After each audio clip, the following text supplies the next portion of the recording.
Bienvenidos a todos. Llegamos al penúltimo Café Newman del curso con nuestro amigo Gonzalo Barriga, que es director de Alumni de esta casa.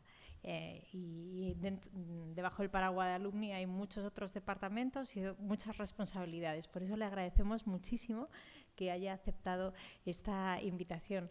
Gonzalo, con el Instituto Newman hemos hecho muchas cosas, pero un café creo que es el primero, ¿no? Bien, nos quedaba este bautismo, ya le tenemos dando la alternativa. Y además con un tema fácil, que es la cuestión de Dios.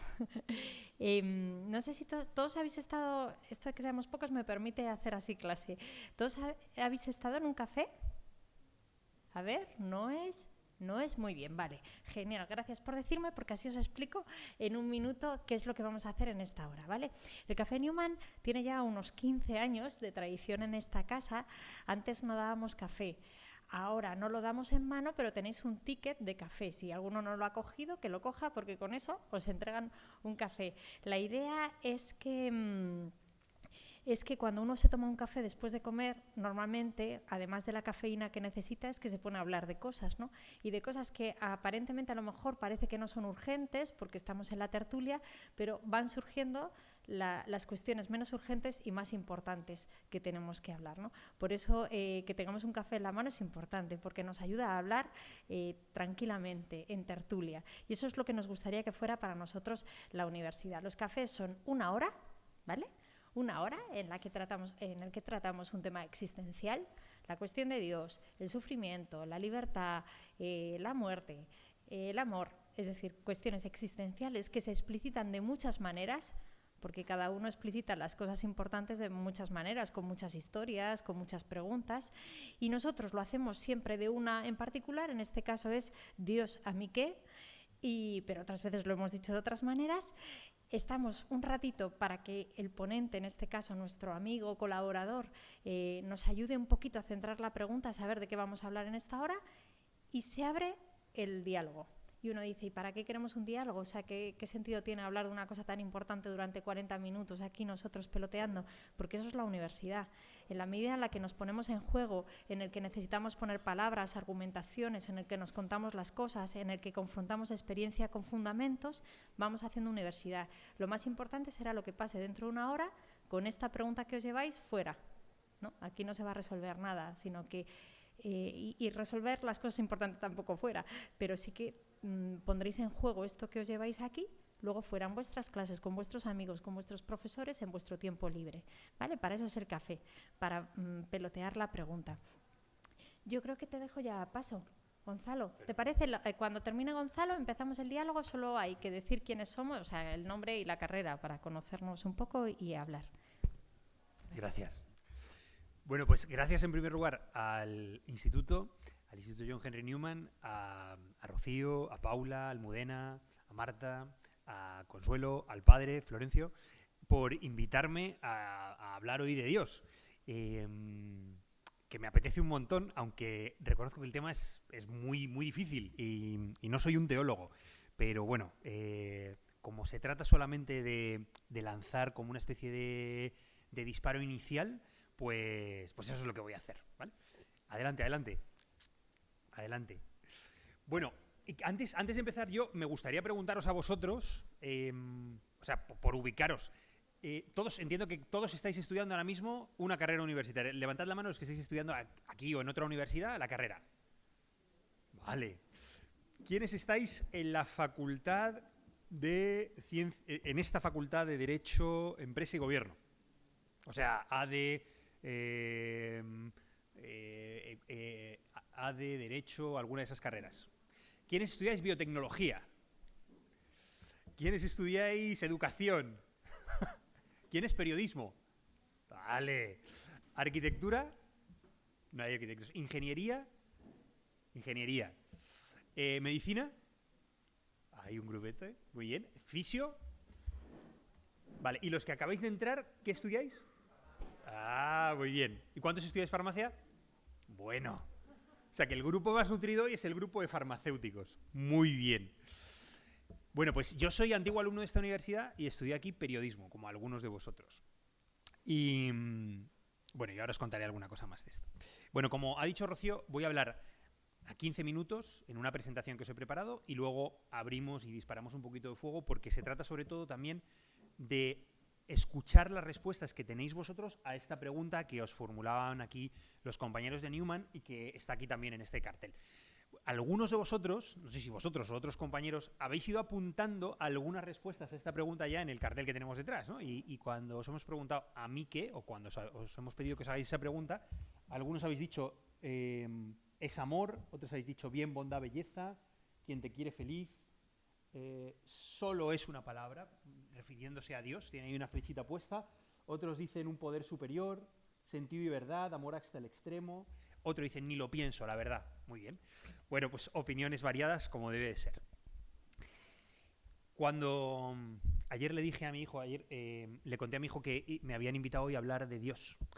Tengo un hijo preadolescente, pero vamos, está ya muy adolescente con 11 años, ¿no? Entonces mi hijo dice mucho bro.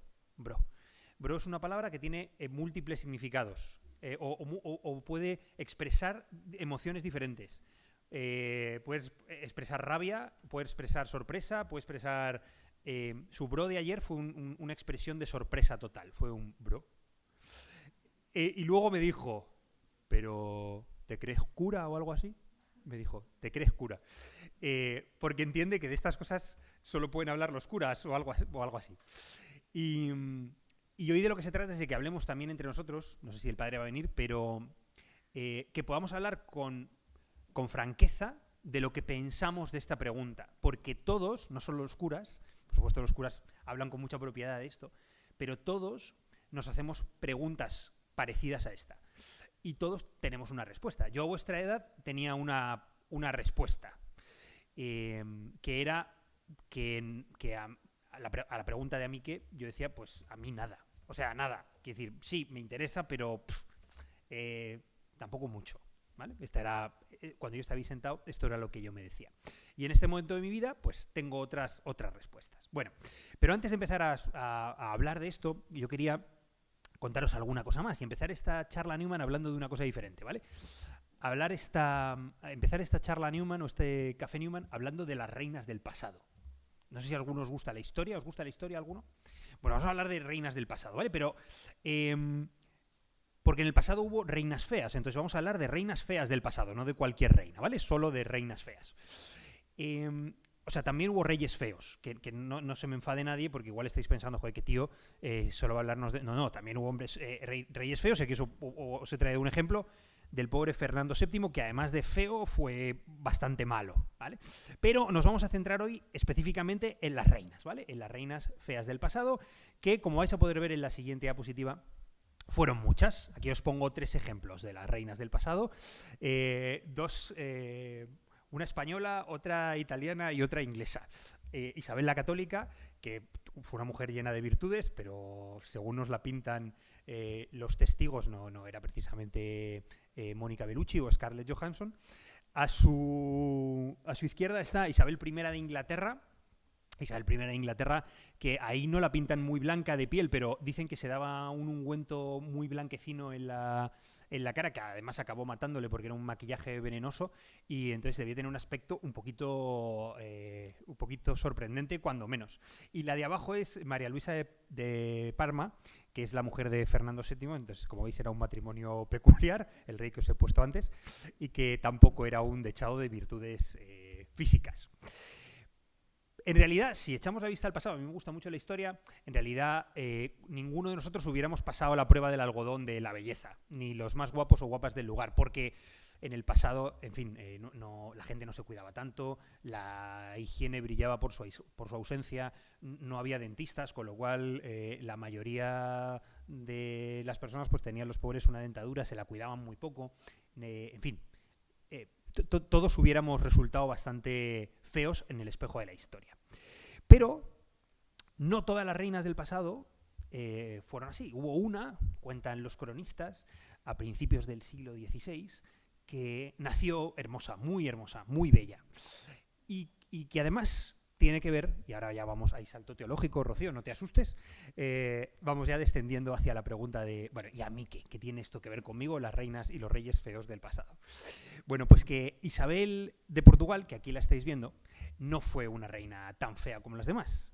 Quizá aquí no os parezca gran cosa, pero os aseguro que para los cánones de la época era bellísima. Había nacido preciosa y lo fue durante toda su vida. Pero no solo fue guapa por fuera, sino que especialmente fue guapa por dentro. Era una mujer llena de virtudes, de cualidades, de dones, buena, generosa. Se casó con el emperador Carlos V, Carlos I de España y V de Alemania, que era un rey que tenía que viajar muchísimo porque gobernaba un imperio vastísimo y tenía que pasar muchas temporadas en el norte de Europa, años incluso, y mientras el rey estaba fuera, mientras el emperador estaba fuera, quien se ocupaba de los asuntos de la corte o de los reinos hispánicos era Isabel, que además era una muy buena gobernante.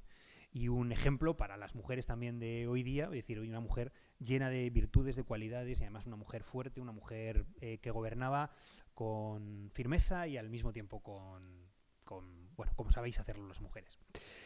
Alguien de quien era muy fácil enamorarse en el sentido más amplio, no solo enamorarte de la belleza de ella, sino enamorarte de sus virtudes, ¿no? Los que y las que trabajaban a su servicio vivían entregados a la causa de Isabel de Portugal, que era también la del emperador. Pero con ella iban al fin del mundo.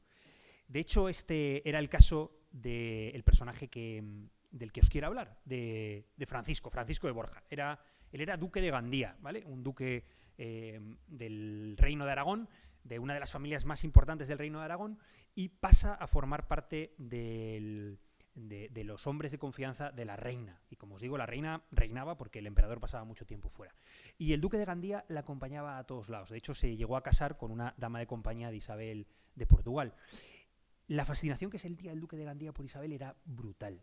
Era de verdad de un enamoramiento profundo, no tanto en lo, digamos, en lo sensual o en lo... No, era un enamoramiento de amistad, de decir, esta mujer es fascinante, es maravillosa, lo tiene todo, ¿no? Es esa fascinación que podemos sentir cualquiera de nosotros, yo qué sé, por amigos, por personajes, por familiares, por gente que vemos fuera, por futbolistas, por, yo qué sé, por cantantes, por decir, es que es ejemplo para mí de un montón de cosas, es que me encanta, es que, bueno, es maravillosa, ¿no?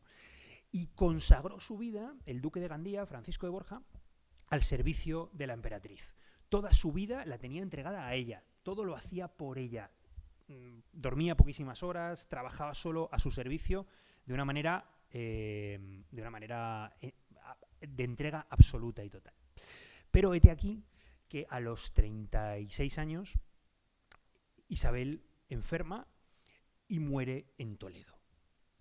Y una muerte pues de estas rápidas como eran también en esta época. Y entonces en la corte se produce un silencio estremecedor porque había muerto no solo la emperatriz, la mujer del emperador, la reina de España, sino alguien muy especial para sus súbditos, ¿no? Una reina muy, muy, muy especial. Imaginaros el shock que provoca en todo el mundo, pero imaginaros el shock que provoca especialmente en Francisco de Borja.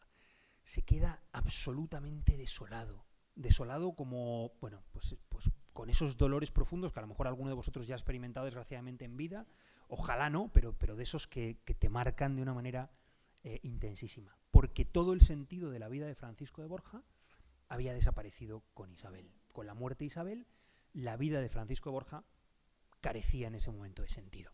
Hay un cuadro muy famoso que tenéis aquí que refleja muy bien ese momento, el momento de la muerte. La muerte fue además un poco patética porque después de morir en Toledo, el emperador pide que la trasladen a Granada para ser enterrada. Entonces, en la época, un viaje de Toledo a Granada sin coches, sin medios de transporte modernos, era un viaje complicadísimo, porque tenían que ir haciendo diferentes etapas. Además, con el calor que hacía en esa época, trasladar un cadáver pues era una aventura. Y así lo hicieron durante varios días, fueron caminando un cortejo fúnebre desde Toledo a Granada, y os podéis imaginar la llegada a Granada, cómo llegaba el cuerpo de la pobre Isabel de Portugal, ¿no? Llegaba ya en un estado lamentable. Y cuando llegaron a Granada, tuvieron que abrir el féretro para comprobar antes de enterrarla que efectivamente estaba allí, que no se había perdido por el camino, ni que la habían robado, ni nada, ¿no? Y entonces este cuadro recoge justo ese momento en el que uno de los soldados abre el féretro y se ve a Isabel de Portugal muerta ahí, empieza a estar en estado de descomposición, muy blanquecina, y quien se agarra al soldado, que no podemos ver su rostro, es Francisco de Borja. Un Francisco de Borja que había dado todo por esa mujer, que vivía entregado a esa mujer, cuyo sentido de su vida, el sentido de su vida era esa mujer, y de repente la contempla demacrada, la contempla y dice algo así como confirmo que es la reina, pero no es Isabel a la que yo conocí, ¿no? Y dice otra frase que marcará después el rumbo de su vida, ¿no?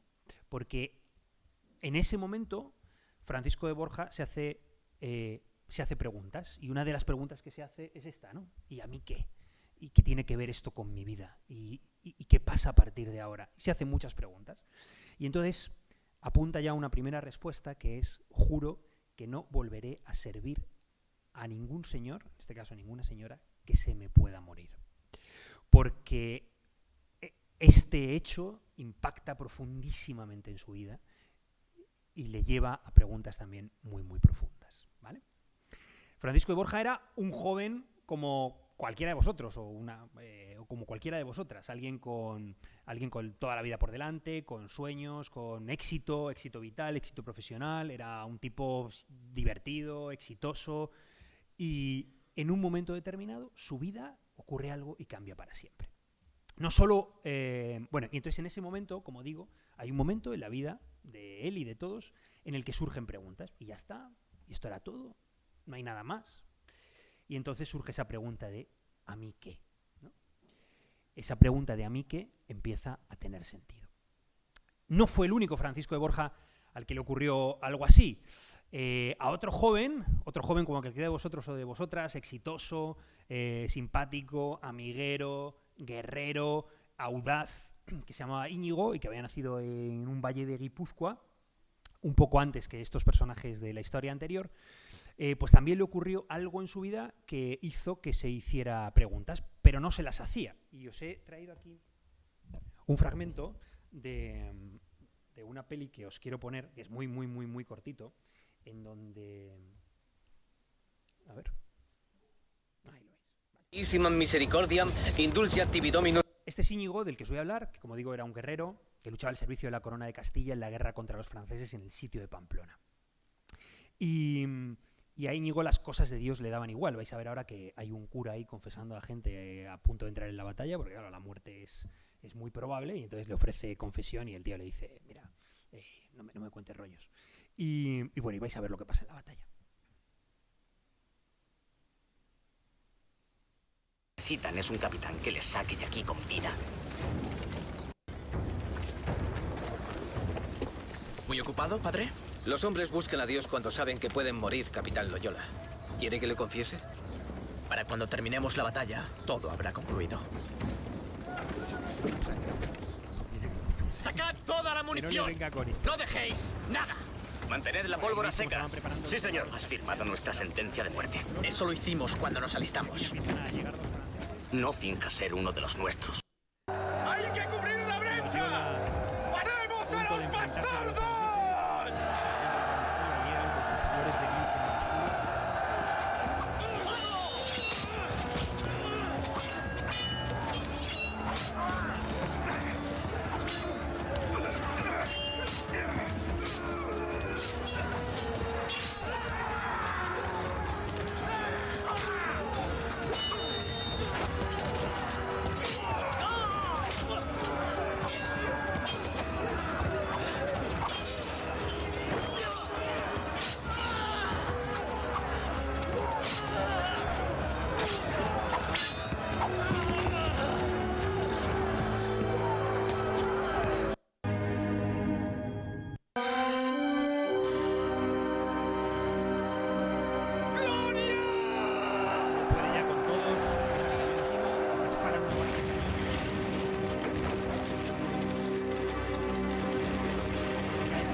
Ese momento, la vida de este tío, que como digo era como cualquiera de vosotros a esta edad, un tipo valiente, guerrero, amiguero, divertido, pendenciero, bueno, todas las cosas que puede ser un joven.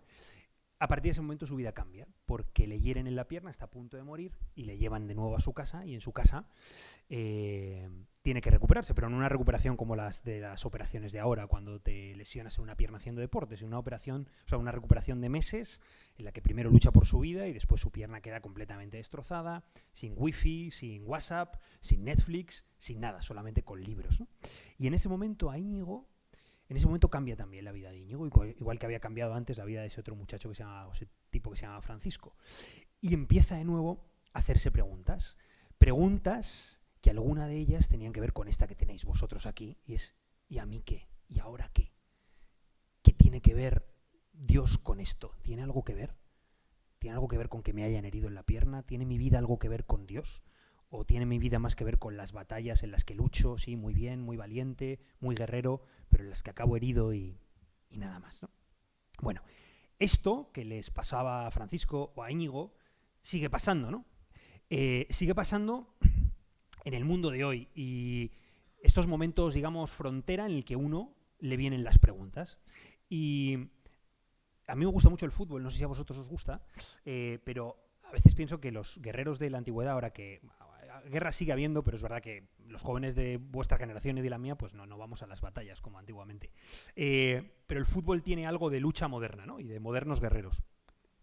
Y cosas parecidas en otras batallas diferentes, en este caso en batallas que se dan en un rectángulo de césped, siguen ocurriendo hoy día. Cosas como esta, mirad. Situaciones en las que la vida da un giro. 3 del Dinamarca-Finlandia en el mítico Parken-Stadion de Copenhague. Christian Eriksen, 29 años, se desmaya. Joaquín Maile acaba de sacar el balón de banda y cuando Eriksen intenta controlarlo cae desplomado. Sus compañeros piden ayuda. Las asistencias intentan durante 10 minutos su reanimación. Los jugadores arropan al jugador del Inter. Se teme lo peor. Entre el público, su familia, todos lloran rotos por lo que acaban de ver. Schmeichel, más entero, intenta el consuelo. El azulgrana Braithwaite reza. La UEFA decide rápidamente, el partido queda suspendido mientras Eriksen era trasladado al hospital despierto y estabilizado. Giuseppe Morata, el CEO del Inter, confirmaba con cautela las buenas noticias. El final es bueno, ¿eh? Se salva. Esto es de la Eurocopa pasada, no sé si os acordáis, el infarto que le dio a Eriksen, un futbolista del Inter de Milán que jugaba en la selección danesa, cuando se estaban enfrentando a Finlandia. En medio del partido de fútbol, ¡pum!, cae desplomado. Y la gente se queda paralizada delante del televisor. Y los que estaban en el estadio, habéis visto las reacciones que tienen, ¿no? Son reacciones muy diversas, pero se hace el silencio, sobre todo. Respeto absoluto. Nadie habla.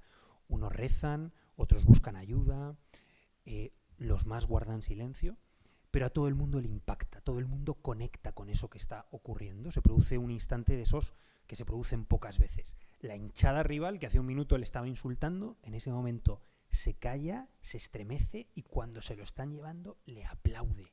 O sea, se invierte completamente la dinámica normal de un partido de fútbol.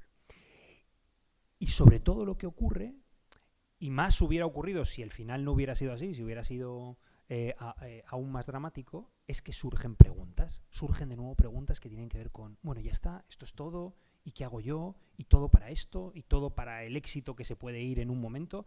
Porque Eriksen probablemente, dicen que va a volver a jugar al fútbol, pero probablemente no vuelva a jugar nada más. ¿En qué queda la vida de un tío de 29 años después de esto, ya con un corazón bastante tocado?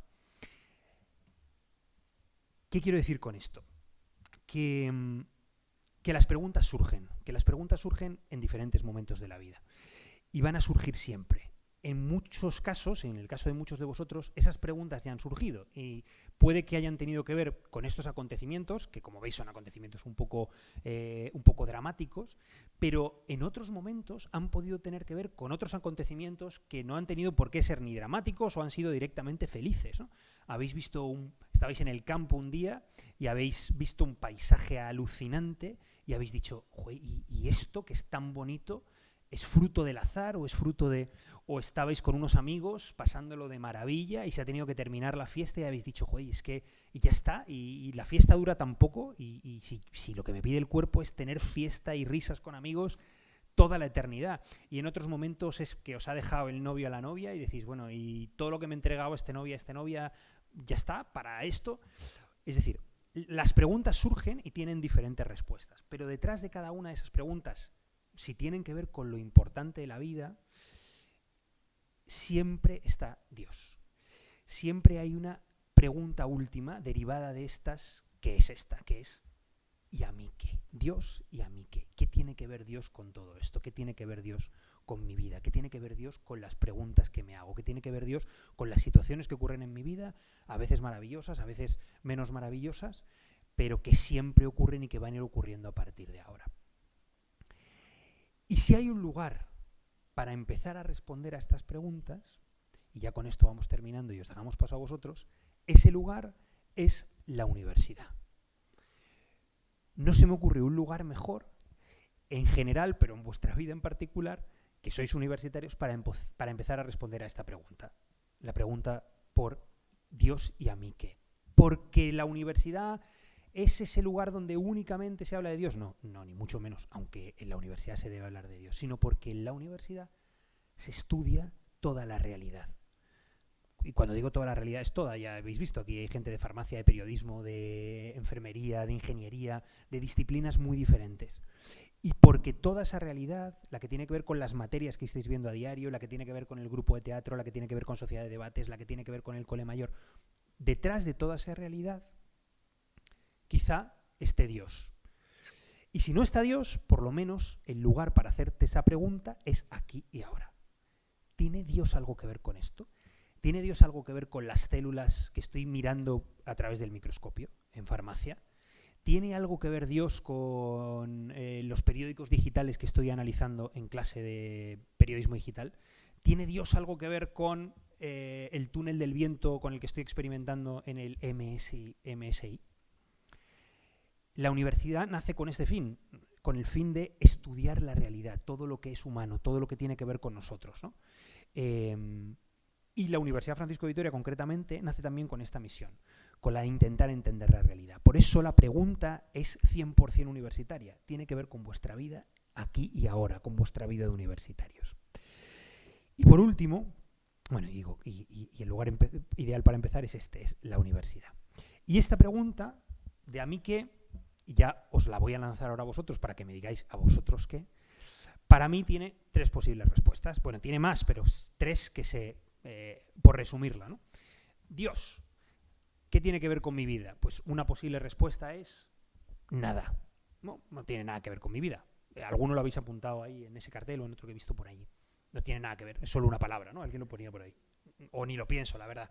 Bueno, esa sería la segunda respuesta posible a mí que, pues mira, ni lo pienso, o si lo pienso, pues en realidad me parece una cosa tan difícil que prefiero no pensarlo. O sea, puede ser, pero prefiero no pensarlo. Y hay una tercera posibilidad, una tercera respuesta a esta pregunta que es, pues efectivamente, si hay un Dios, tiene que ver con mi vida. Necesariamente tiene que ver con mi vida en lo que vivo ahora, que es mi vida universitaria, mi vida como universitario de hombre o mujer que se hace preguntas y se pregunta por la realidad. Porque detrás de la realidad, si existe Dios, tiene que estar necesariamente ese Dios. Así que este es mi kick-off, como dirían en fútbol, mi saque inicial, y si os parece bien, ahora es vuestro turno de responder a esta pregunta de a mí qué. Gracias.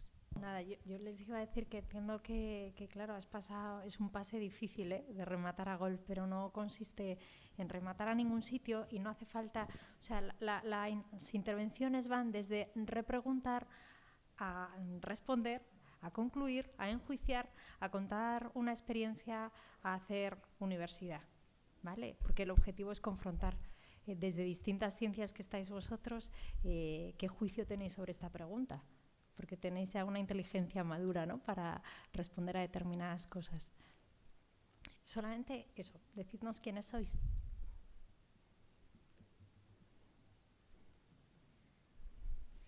Muy bien.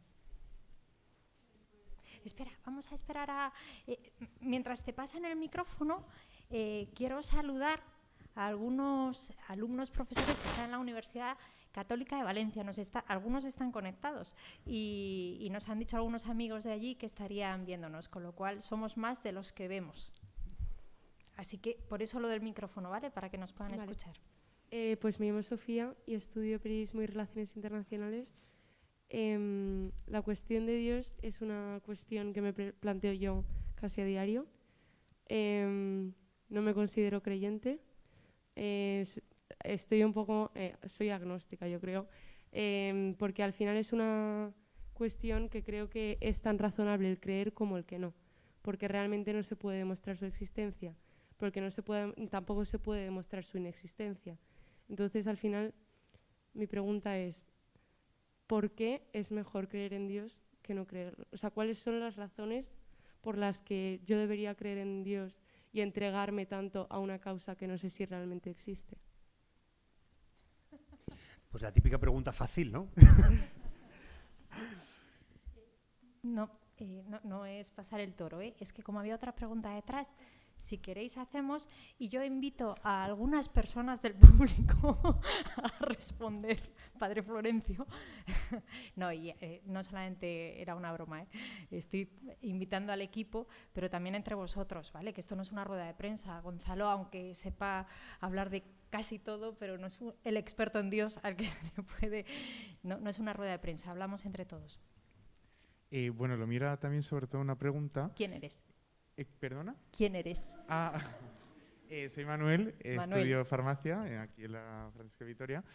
Y bueno, era una pregunta que si solo podemos encontrar a Dios a través de la religión. Porque ahora que lo estabas diciendo, el tema de la ciencia, para mí sí que ir estudiando y ir aprendiendo información sobre el cuerpo humano y sobre la ciencia, que para mí me parece algo, una cadena de engranajes súper grande que alguien ha tenido que poner, o yo qué sé, o sea, no sé cómo explicarlo, pero que me parece algo súper sobrenatural.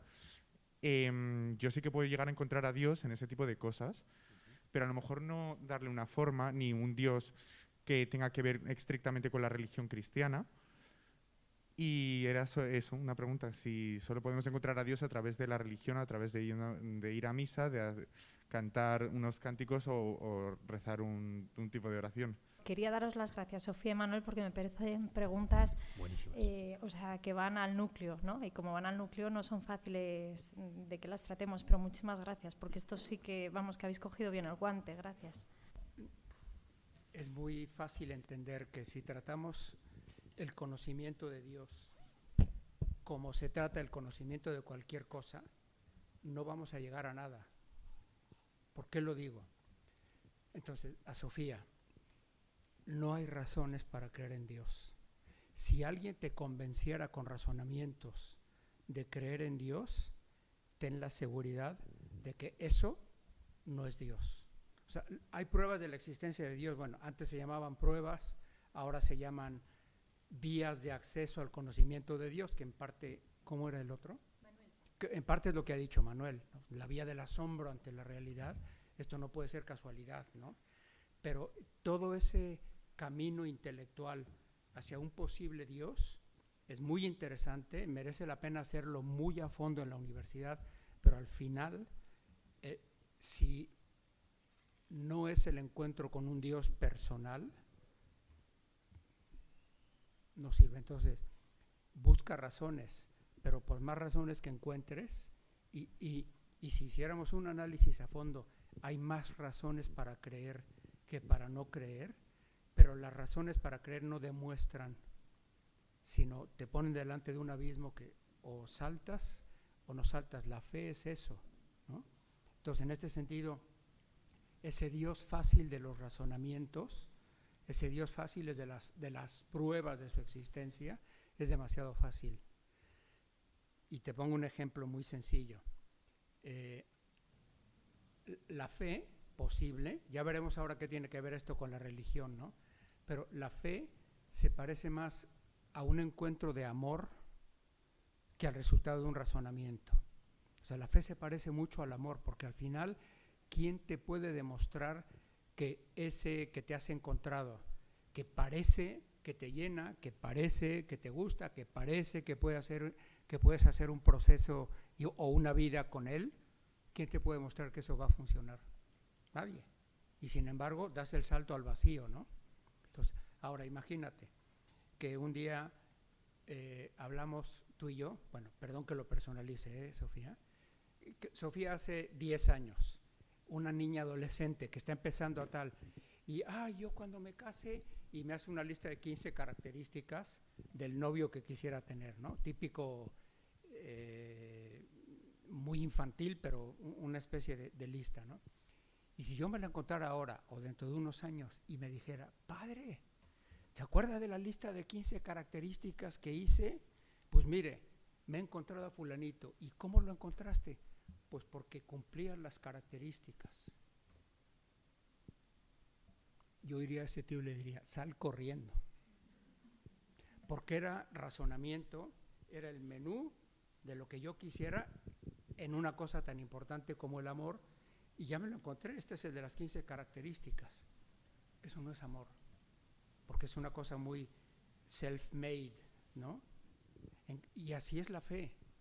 La fe o sucede un encuentro, o ya puede venir San Pedro y San Ignacio de Loyola y San Francisco Javier o San Gonzalo Barriga a decir lo que sea, que no sucede nada, sino razonamiento. Entonces, hay más razones para creer y podríamos hacer un análisis que para no creer, ¿no? Ahora bien, sirve de poco hazlo si es tu camino, pero al final vas a llegar a un precipicio que o saltas o no saltas. Y cuando uno salta es porque ve otras personas que han hecho el salto y llevan una vida que ese salto les ha condicionado y tienen algo que te ofrece una garantía. Pero esto es mucho más una cuestión de amor que de razonamientos y de convicciones en ese sentido. No sé si respondo. Sí, claro. Sin ánimo de contradecir al padre, que además mi hijo me dijo ayer, bro, no eres un cura.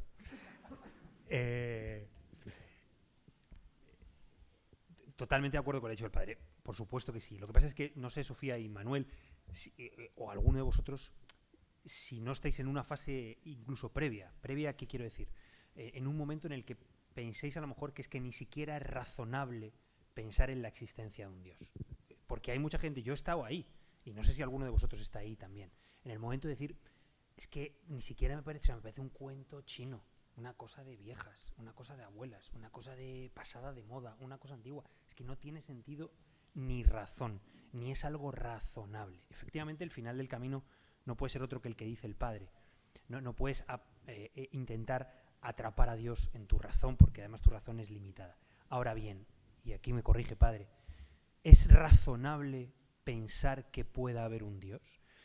Yo creo que si ya estás en eso, Sofía, eso ya me parece que es muy interesante, porque hay gente que ni siquiera está en eso, ya lo ha descartado, y tú creo que has empezado diciendo, oye, me parece tan razonable pensar que pueda existir como que pueda no existir. Bueno, me parece que por lo menos es un primer peldaño, que es un primer paso en el camino. Entender que es razonable que haya un Dios. Y lo uno con lo que decía Manuel del laboratorio, ¿no? Porque decía, es que a veces me pasa que viendo las células a través de un microscopio digo, bueno, es que puedo pensar que detrás de esto hay alguien que se ha ocupado de que esto tenga este mecanismo tan perfecto, ¿no? Eso ya es intentar aplicar un poco tu razón sobre esa cuestión, sabiendo que la razón al final necesita de ese salto inevitable. Pero hay científicos que ni siquiera están ahí, que es más, que piensan que cuanto más conozco la ciencia, más me alejo de Dios, aunque es verdad que los grandes científicos de nuestro tiempo y del siglo pasado, estoy pensando en Louis Pasteur, por ejemplo, decía, poca ciencia aleja de Dios, pero mucha ciencia nos devuelve a Él, ¿no? Es decir, mi razón aplicada a la ciencia, al conocimiento, a la comprensión del mundo, me vuelve a llevar otra vez a la razonabilidad de pensar que puede haber otra cosa. Pero por supuesto después viene. ¿Veis cómo no hay expertos en Dios? Y Gonzalo ha respondido mejor que yo, así es que es verdad. Ahora, ¿y si a alguien no le interesa a Dios? O sea, buscar razones, por si las hubiera, es verdad que es lo que subraya Gonzalo, ¿no? Que quizá no se está a punto de una decisión, pero ¿qué es lo que mueve a buscar razones? Es como una especie de gusanillo interior, de hambre o de angustia o de algo por porque ha pasado en mi vida algo que me suscite esas preguntas, o el asombro por la célula, o el qué pasa, por qué demonios pasa lo de Ucrania, o lo que sea, ¿no? Eso despierta algo en el corazón y en la cabeza, que los pone a 1000 por hora. Y además uno sabe que ese algo tiene que ver conmigo, porque ¿cómo se llama? Lo llamaría, Einstein lo llamaría el perfecto relojero, ¿no? El reloj es una máquina perfecta para la época, el principio del año del siglo XX. Entonces, el perfecto relojero, ¿no? El watchmaker, el dios watchmaker, al final, qué bien lo hizo, pero ¿qué tiene que ver conmigo? Entonces, por eso es la pregunta. Si no hay una posible relación con mi vida, Dios es una pregunta superflua, descartable en cualquier momento, con muchas razones o con pocas razones.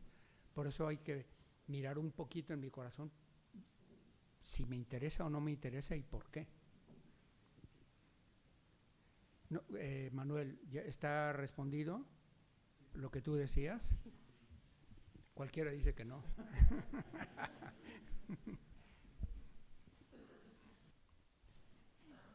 Mientras... No solo preguntas. Eso, ¿verdad? animaros. Yo iba solo a incidir, que creo que ya el padre y Gonzalo lo han hecho al final, ¿no? La parte más interesante que decía Sofía, a mí me parecía que era la última pregunta. O sea, la última frase. En realidad tú no te has quedado las razones. Tú has dicho... la última pregunta de Sofía no era si hay razones para una cosa y para otra, que sí. Lo que ha dicho es, ¿por qué voy a desear yo que exista Dios? Es decir, es un paso más y al final es la pedagogía que nosotros también desde aquí os invitamos, que es a mirarse uno mismo, no a mirar cosas externas, ¿no? Efectivamente, es que no sé si deseo que exista o no. O sea, razones puede haber para una cosa y para otra, has dicho tú, ¿no, Sofía? Pero ¿y para qué voy a querer yo que exista? Me parece que has terminado así, diciendo esto. Y creo que lo último que decía el padre cerraba eso, ¿no? Al final se trata de mirar el deseo que tenemos en nuestro corazón, porque efectivamente, ¿qué más nos da? O sea, aunque haya razones para una cosa y para otra, y que la balanza vaya a un sitio o a otro, si no tiene que ver conmigo y yo no tengo ese deseo y no se corresponde el deseo que yo tengo de que pasen las cosas con lo que hay externo, es que me da igual, nunca nos vamos a encontrar. O sea, que me parecía estupendo porque daba sentido a la frase que nosotros poníamos. ¿A mí qué? Es lo importante. Aquí no hablamos de si existe Dios o no, sino que tiene que ver conmigo. Y pensando en Manuel, cuando decías lo de la religión, a veces, sí, mientras va el micro, claro, la religión... Esto ya es otro tema, pero la religión no es una cosa externa llena de normas y de códigos para poder encasillar a Dios con nosotros, sino que es todo lo contrario. La religión surge de mirar arriba, ¿no? O sea, de la necesidad que tenemos de estar religados a algo, a un sentido externo. Bueno, bien. Yo soy Blanca. Uy, que me escucho súper rara. Estudio medicina. Blanca, sí. Y bueno, es que iba a hacer otra pregunta, pero que yo me suelo hacer a menudo, pero a medida que hablabais le seguía dando vueltas y vueltas, e incluso podría decir que he encontrado una pequeña conclusión, aunque seguro que vosotros me ayudáis un poquito. Bueno, yo soy muy creyente, no sé si pues porque desde pequeñita pues tengo esta idea en la cabeza y me parece... veo un mundo muy triste cuando a veces me asusto por ciertas preguntas que me hago. Entonces, bueno, recientemente en una de las clases de mi carrera, en Humanidades, se planteó cómo funciona, pues, o sea, lo que define a las personas del sistema nervioso, quiero decir, cómo funciona nuestra cabeza para explicar todo nuestro ser, ¿no? Entonces me puse a pensar y dije, joder, si somos capaces de analizar una neurona, su funcionamiento, imitarlo, podemos imitar las emociones. Y si siguiésemos ese engranaje del que hablamos siempre, seríamos capaces de imitar el amor, de replicar el amor de una persona, que me parece la esencia, porque para mí Dios es amor y es la única forma de describirlo. Entonces eso me quitaba esa trascendentalidad del tema de Dios y me asustaba porque dices, al final está dando la explicación a todo, incluso a lo que esperas no poder dársela nunca o hasta que no llegues a esa otra vida quizás o a otro estado, ¿no? En esta vida. Y bueno, por otro lado también me tranquilizaba pensar que el fenómeno del Big Bang, por ejemplo, era una explosión de energía de la que no se sabía, bueno, el origen, ¿no? Al final era, pues, pasó algo y a raíz de un mogollón de consecuencias aparecimos todos los que estamos aquí y por consiguiente el amor, ¿no? A través de esas uniones. Entonces, mi pregunta inicialmente era ¿cómo, o sea, qué gracia tiene poder explicar cómo funciona lo que yo llamo Dios? Aunque, o sea, y por otro lado he pensado, joder, pues es que igual, si yo no sé ya explicar el Big Bang, que es el comienzo de todo, ¿por qué no voy a poder justificar una de las últimas consecuencias, que en este caso es el amor, y que bueno, quizás podamos imitar? Pero pues dentro de esta gran pregunta, que quizás haya cerrado un poquito, pues igual me podéis ayudar, porque me parece un poco... Se me lían los conceptos, como podéis ver. No llego nunca a un círculo perfecto. ¿Quieres?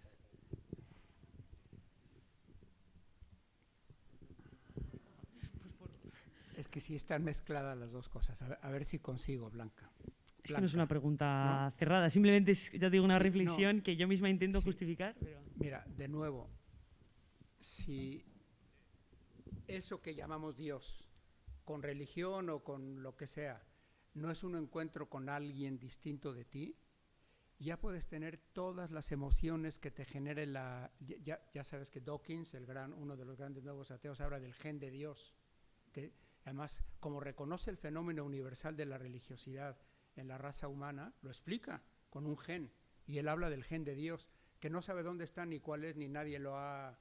¿Cómo se llama cuando se parte un gen o se aísla un gen, ¿no? Nadie sabe dónde está, pero hay un gen de Dios, según Richard Dawkins, ¿no? Entonces, si no es un encuentro con alguien diferente de nosotros mismos, al final no puede ser Dios eso, porque al final no puede ser cuestión de Dios.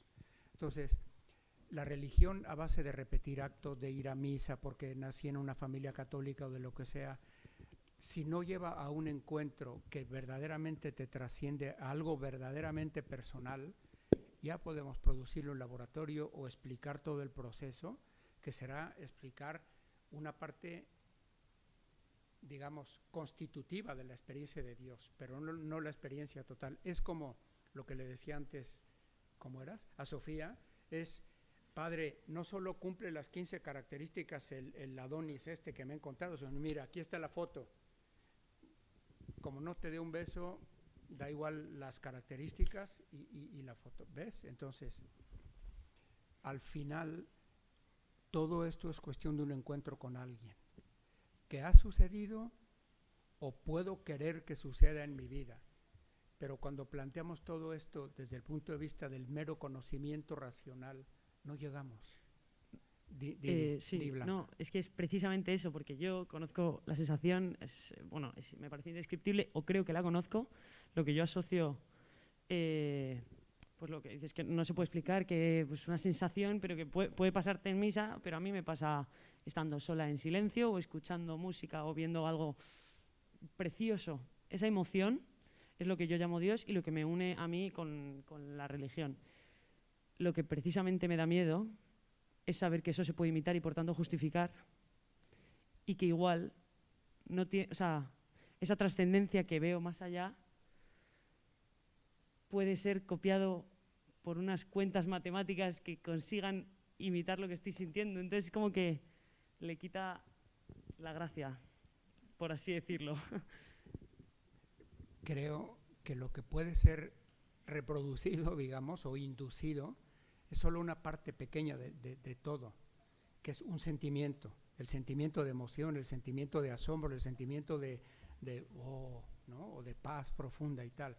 Pero el poder decir, y tú estás ahí causando esto en mí, eso no se puede inducir más que cuando hay alguien que está ahí. Entonces, si hay una parte que puede inducirse, oye, hay drogas que, vamos, te hacen ver a la Santísima Trinidad y Cuatrinidad y Quintinidad, y estás sintiendo muchísimo más de lo que sientes cuando estás tranquila en misa o tranquila en tu cuarto pensando en estas cosas, ¿no?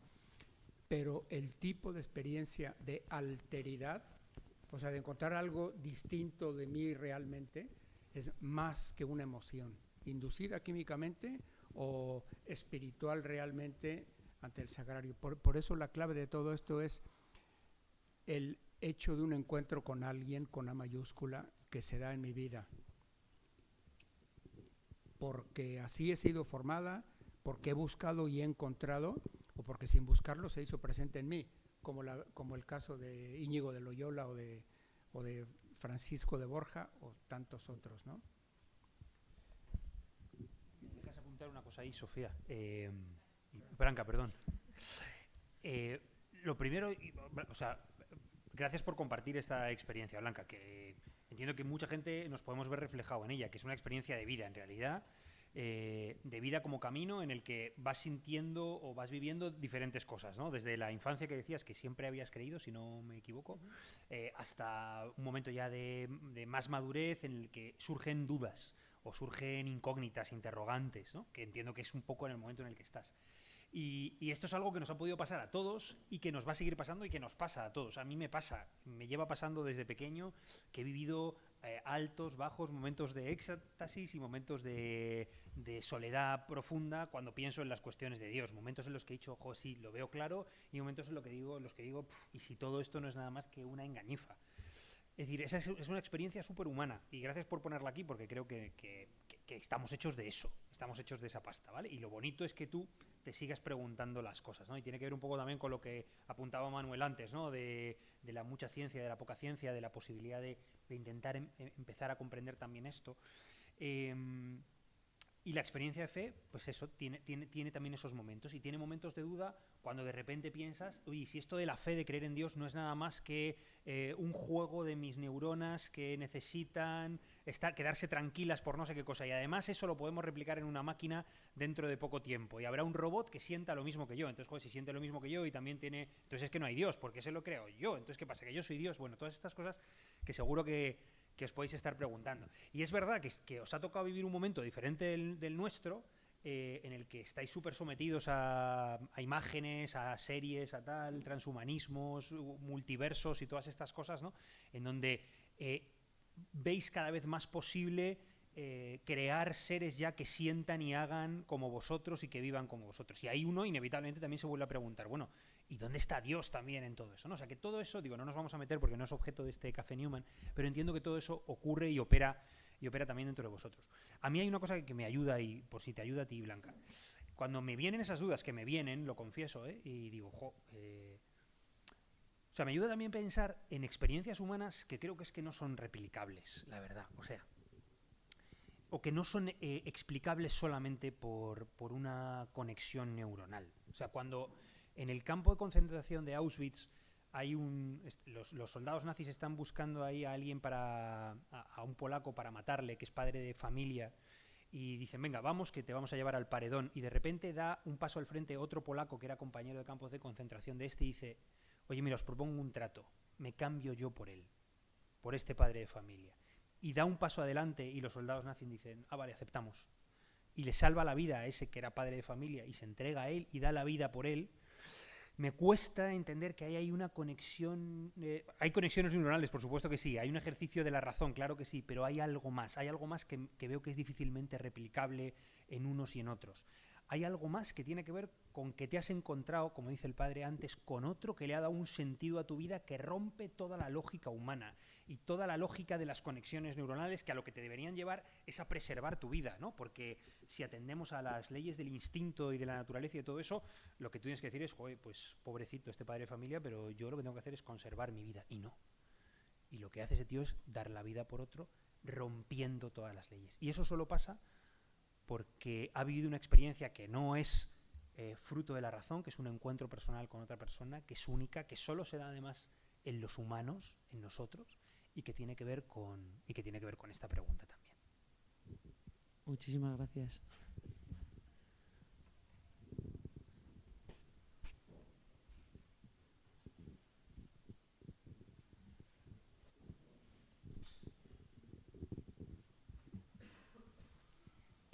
Hola, soy Nuria, estudio farmacia y, o sea, a mí me parece súper razonable la existencia de Dios, pero es verdad que yo, las personas que conozco y que son católicas, dicen que han tenido una cercanía con Él por por las preguntas que decís vosotros. Al final llegáis a un punto en el cual nos hacemos preguntas muy extremas que nos hacen pensar en la existencia.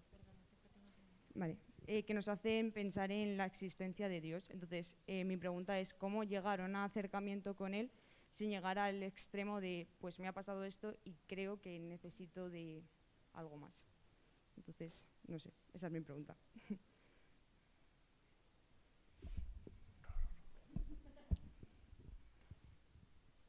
Me pasan el toro ya, para que... yo mientras os escuchaba me parecía, iba dándole vueltas y decía, a veces hacemos complicadas las cosas más humanas, porque la relación con Dios es el otro, es el inefable, hablamos de él porque es un misterio, pero es lo más parecido al enamoramiento. Si uno no se ha enamorado y le dicen que es enamorarse, dices, eso es imposible.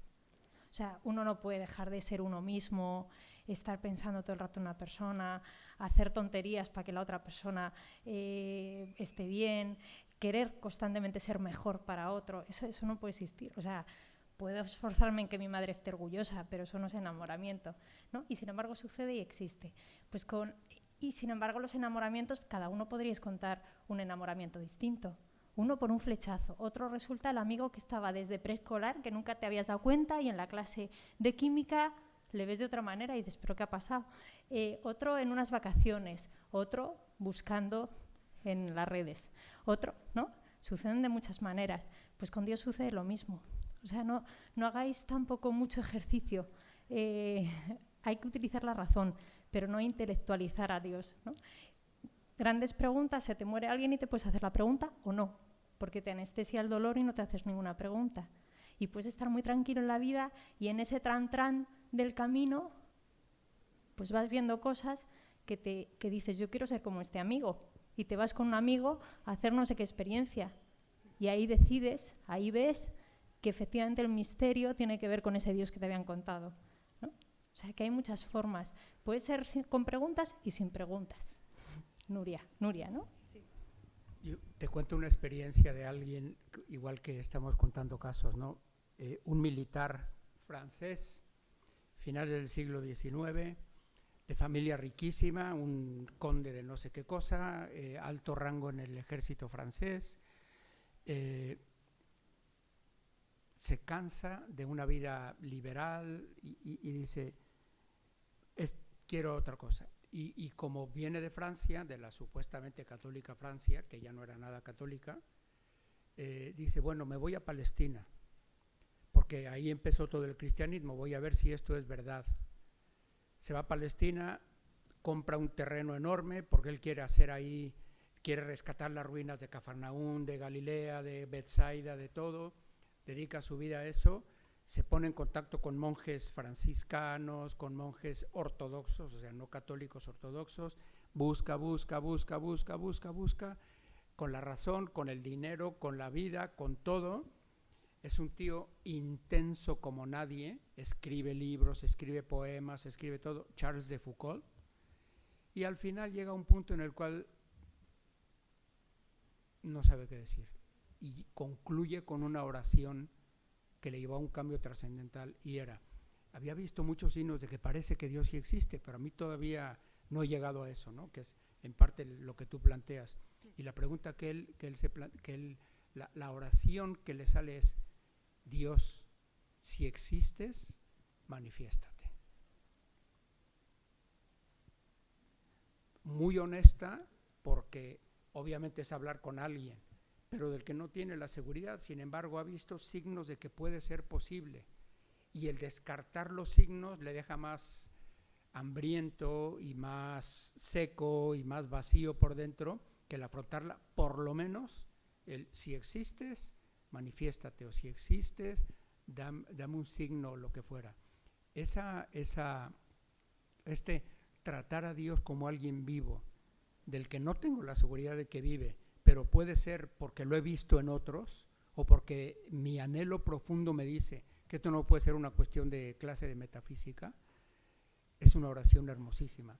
Y cuando pasamos por ratos de duda, le pasa a Gonzalo, me pasa a mí y a todos, sí, pues hasta ahora yo creía que tú existías, pero Señor, se me está quedando corta esa fe. Si existes como yo he creído hasta ahora, manifiéstate, porque aquí llega el pantalón corto, ya se me está quedando corto, ¿no? Así se crece en el amor. Creo que ya no lo quiero como lo quería antes, pero resulta que hay tanto que nos une que hay que dar un paso adelante. Pues quítate el pantalón corto del amor, de la fe o de lo que sea, y a dar el siguiente paso, ¿no? Entonces es una oración muy hermosa, muy auténtica, muy honesta, muy verdadera. Y uno no sabe, ¿hay fe ahí o no hay fe? Buena pregunta, pero muy desnudar el alma tal como está y no renunciar a la búsqueda, ¿no? Gracias. Venga, nos saca la última, breve, porque cuando decimos una hora de verdad que lo prometo.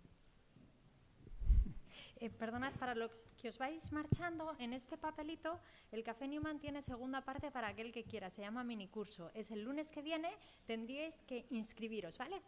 Está aquí el código. Y luego el otro código es para seguir apuntando en esa pancarta los que no lo habéis hecho y queríais hacerlo, ¿vale? Podéis hacerlo a través. A vosotros.